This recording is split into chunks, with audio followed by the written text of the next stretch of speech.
Greetings and welcome to Smartwatch Tics. We're doing a bit of a series on some core apps that you'd like to install in your No.1 D5 watch or K8 Mini or K8. All of these watches use the same basic format watch platform and software.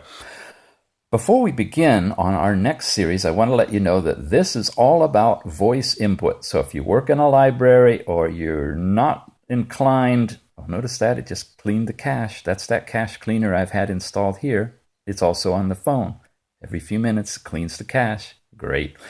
Anyway, if you're not inclined to use voice, you could skip this whole video. But if you're the kind of person that would like to launch your applications, change your settings, do your searches on Google, all those kind of things, then this is for you.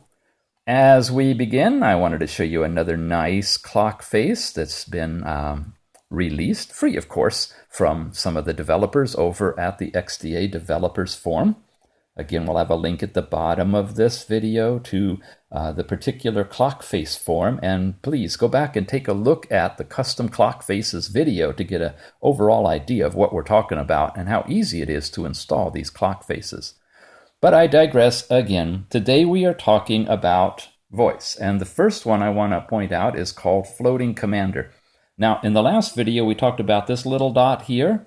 That was an assistant that would give us, all these kind of functionalities where you can go into your favorites and you can clean your cache directly and other things, go into all your different settings. We've seen that in the previous video, and go home back here. But today I'm talking about the dot that you probably don't even notice. It's floating right in the middle. It's movable anywhere on the face, and that's where I've just chosen to put it because what's going to be in the middle, right? Let's touch it and see I can't really touch it and see what happens because it's going to bring open a dialog box for me to speak. So I want to tell you some of the kind of things you might run into when you go into that. This is a nice one to install because it gives you access to all sorts of stuff. It's the public release of Floating Commander, and hopefully you can read this on your screen. These are some of the interesting things that you can do with it.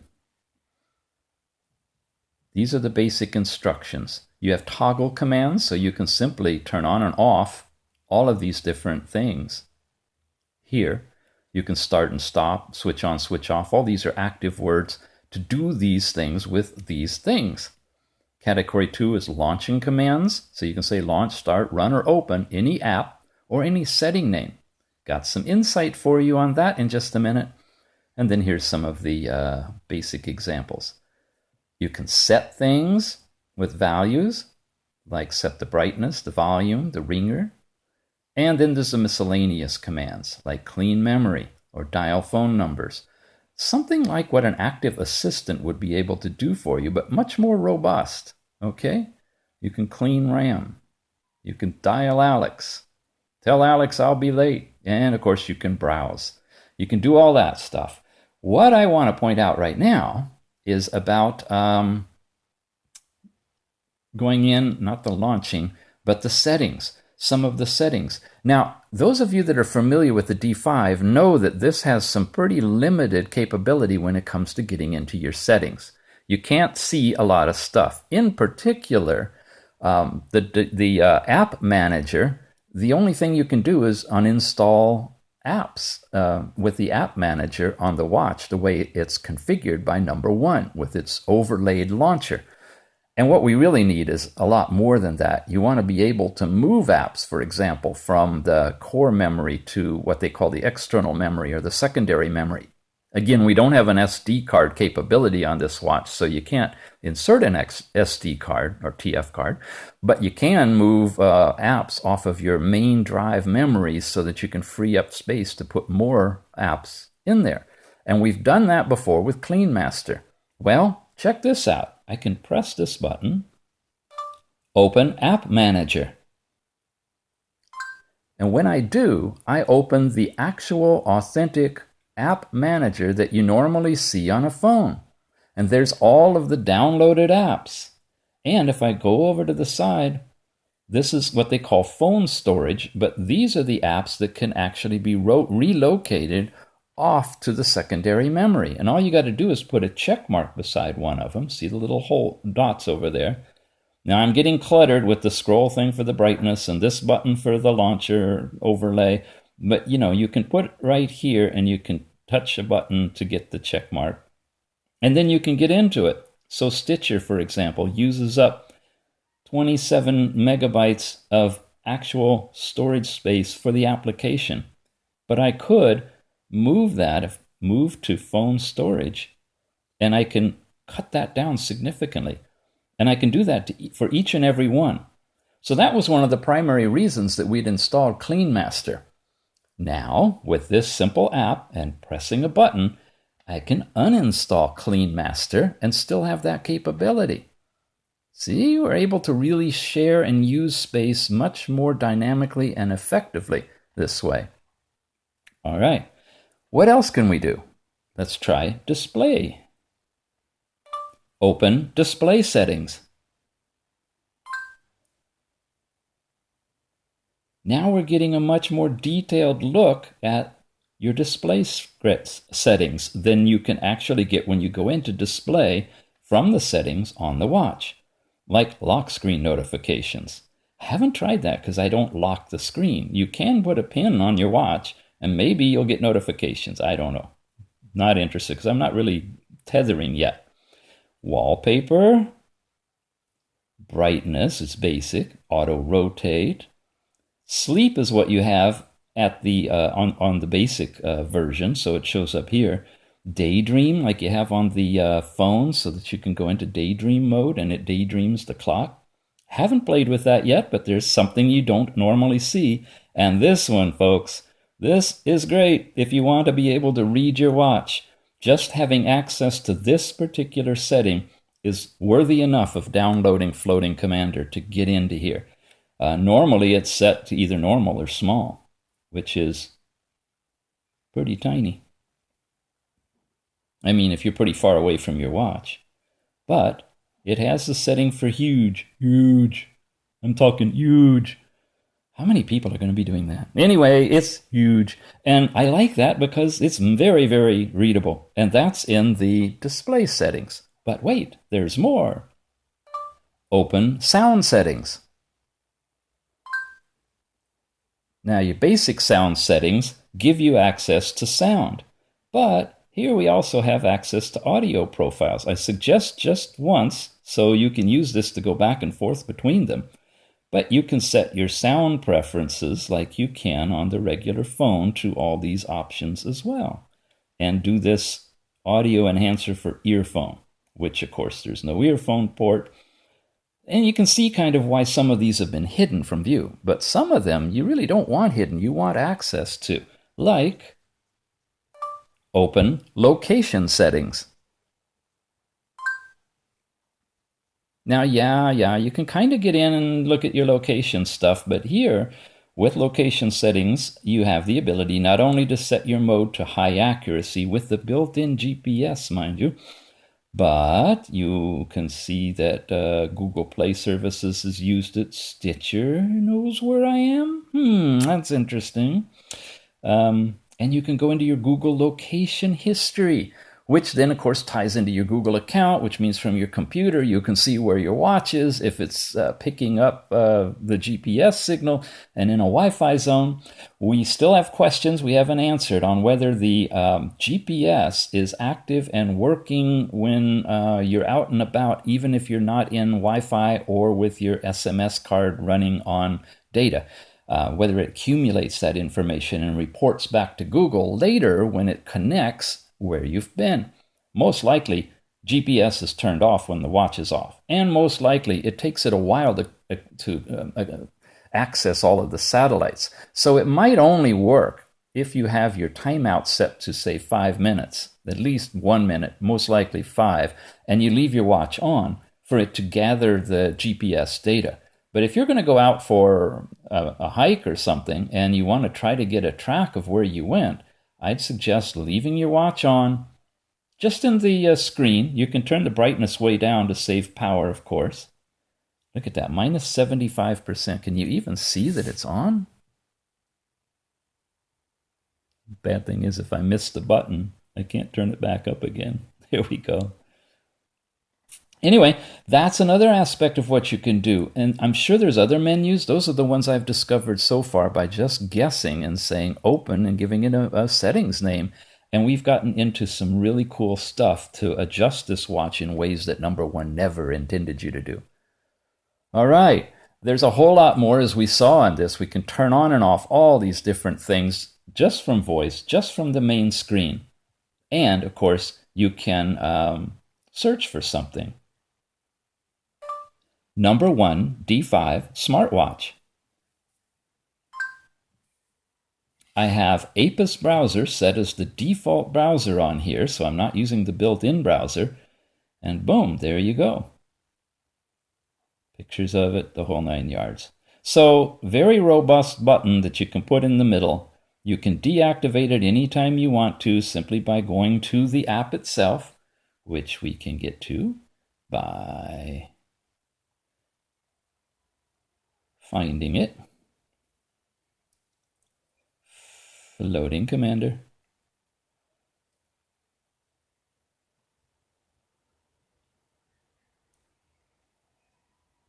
And like our app, and I'll just say later.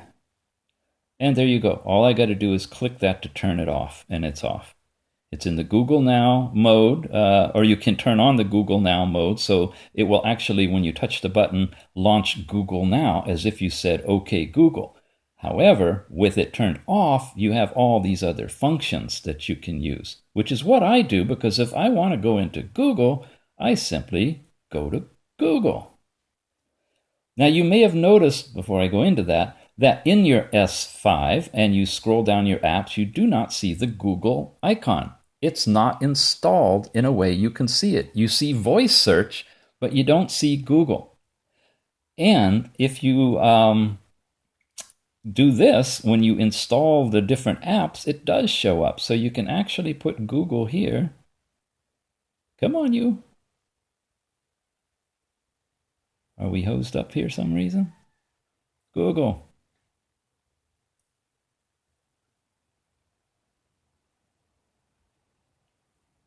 All thumbs. That's me. All thumbs. All right. I'm in Google, as we normally would see once it finishes loading. There's my voice thing down at the bottom. You may notice that it's different than the voice search because the input bar is at the bottom instead of up at the top. That's because I have Google Now activated, and all my Google cards are here. My time to work, the Dow Jones Industrial Average, whatever, news. You scroll up here, you see all that stuff, just like you do when you go into Google Now on your phone. How did you get that? I don't remember. Let's try this. Open Google Settings.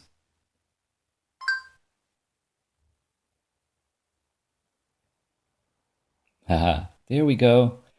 You can get to it from here, and from here you can go down to the Now cards. You can activate Google Now to tie it in with your Google account, and so even though the No.1 D5 watch doesn't have the capability of either the Google app itself or Google Now, just saying Google Settings brings you into this page that lets you get into your whole account and do all of that stuff. Okay? Oh, notice I'm not pushing the side button anymore, right? So, where were we? We were in Floating Commander.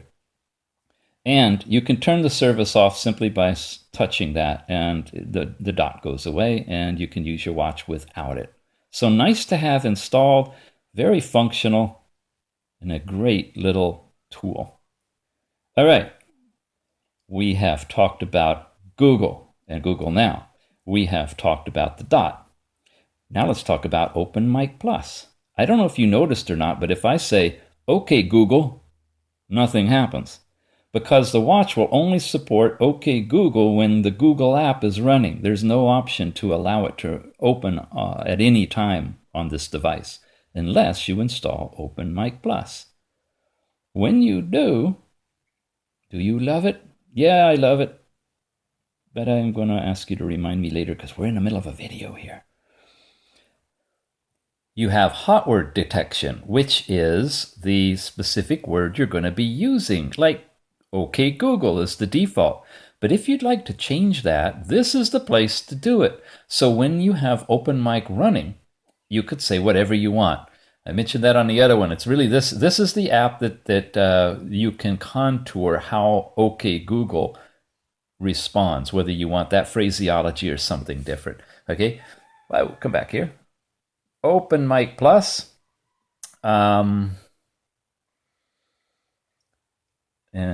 look for the donate version, which you can throw a little bit of money their way, which will help get these kind of things. I love this. Don't you just love this? He's a junior in high school, and you know, he needs a social life, guys. If you give him a little money, he can go out on a date. No, I'm just kidding. I love people like this. It's just they think so out of the box. Why didn't Google come up with this? Oh, because they want you to always say, okay, Google, I guess. Anyway, let's test it out and see how it works, okay? We turn it on, and it starts running in the background. So if I go back to my home screen and I say, oh, it's already beginning. Open settings. Oh, all right. It's going to search for beginning. Now, it's not in my browser, it's in the Google. So you see the difference here. When you're working with Google itself, it's going to do the voice search, which is what you'd get if you press the voice search icon in all of the app listings that comes with the watch. However, here you simply, I like to not be in that screen, so let's just go back home again. Let's change clock faces. What else have we got in here that you haven't seen? You saw this one, right? But you didn't see it with the battery running down, so let's show you that one. It's about, what, almost 3 o'clock? Well, 2:41 on, the 29th of February. Try to do that next year. And the battery, as you can see, I've been using it quite a bit. It's gone from full all the way to empty. Very unique design. We have the launcher in the center here. We have the other launcher there. And all I need to do is say, okay, Google, and I can wake up the watch and do whatever I want. What time is it in New York City?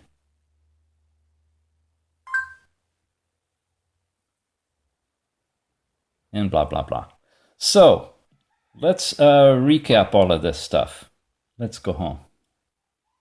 Let's go to favorites. We just now covered Open Mic, which allows you to set your OK command. I don't want to say it. I'll make it happen. The OK command to wake up the watch to whatever you want and have it active on any screen as long as the watch is on, okay? And of course, Google has to be there. And we have Speech-to-Clipboard, which is the next one we want to talk about. This little puppy does a lot of things. Open settings. Like all the others, it has certain things it can do, and it does them well, like opening all of your apps and other stuff. However, this is the one I really like if you want to make a fast note to yourself or something. We mentioned this in another video. Here it is in this one. Again, to get to it, you have to be able to get to the app, and to try to go through the whole app thing, and get in here and scroll around and look for it is crazy. You won't use it very often, but the fact that I'm 1, 2, 3 clicks away makes this really usable. Paste. You're watching Smartwatch Tics YouTube channel.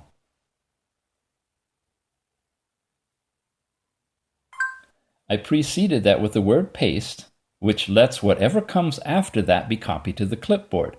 And then the app, I have set default to go to my Notes app, and it pastes it right in here. And I've already preset this, which you can see in the other video about the Notes app. What's it called? Square? I always have a hard time with this. Anyway, you'll see a video on it. And it pastes it in here, and then if you've preset it to go to an email address or your Dropbox account or something like that, all you got to do is slide it, and see it says release to send, and I let go, and it's sending it via Wi-Fi or 3G or whatever, and that's now composed in an email message automatically sent to myself. Okay. That's a variety of ways of playing with voice on this amazing watch. What do you want to look at? How about that one? I like that one. We have the button in the center that brings up the floating commander.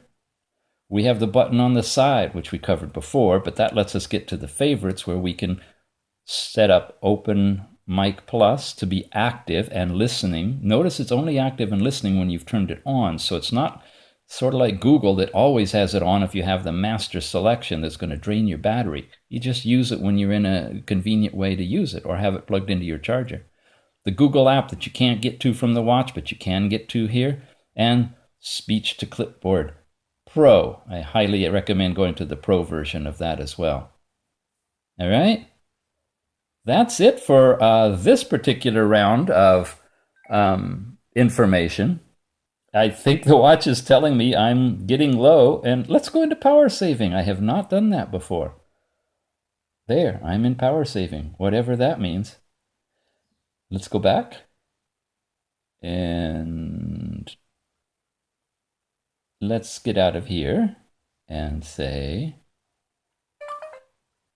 oh, I think it probably took me off of Wi-Fi because I can't reach Google anymore.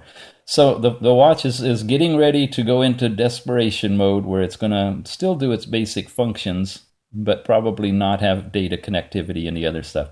More to come. We'll see you again soon.